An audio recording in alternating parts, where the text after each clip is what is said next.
Mr. Leonardo Dicaprio.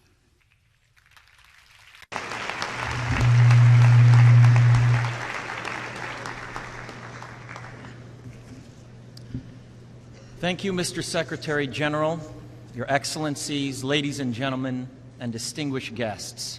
I am honored to be here today. I stand before you not as an expert, but as a concerned citizen, one of the 400,000 people who marched in the streets of New York on Sunday, and the billions of others around the world who want to solve our climate crisis. As an actor, I pretend for a living. I play fictitious characters, often solving fictitious problems. I believe that mankind has looked at climate change in that same way, as if it were a fiction, as if pretending that climate change wasn't real would somehow make it go away. But I think we all know better than that now. Every week we're seeing new and undeniable climate events, evidence that accelerated climate change is here right now. Droughts are intensifying, our oceans are acidifying, with methane plumes rising up from the ocean floor. We are seeing extreme weather events and the West Antarctic and Greenland ice sheets melting at unprecedented rates, decades ahead of scientific projections. None of this is rhetoric, and none of it is hysteria. It is fact.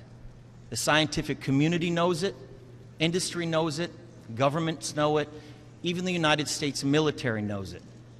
The chief of the U.S. Navy's Pacific Command, Admiral Samuel Locklear, recently said that climate change is our single greatest security threat. My friends, this body, perhaps more than any other gathering in human history, now faces this difficult but achievable task. You can make history, or you will be vilified by it. To be clear, this is not about just telling people to change their light bulbs or to buy a hybrid car. This disaster has grown beyond the choices that individuals make. This is now about our industries and our governments around the world taking decisive, large-scale action. Now must be our moment for action. We need to put a price tag on carbon emissions and eliminate government subsidies for oil, coal, and gas companies.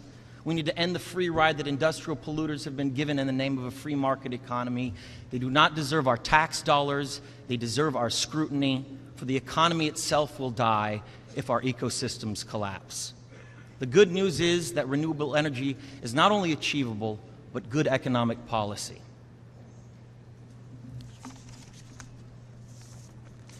This is not a partisan debate. It is a human one. Clean air and a livable climate are inalienable human rights.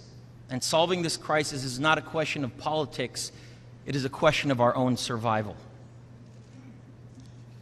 This is the most urgent of times and the most urgent of messages.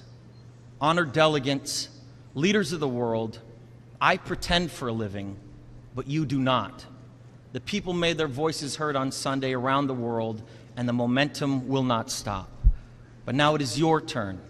The time to answer humankind's greatest challenge is now.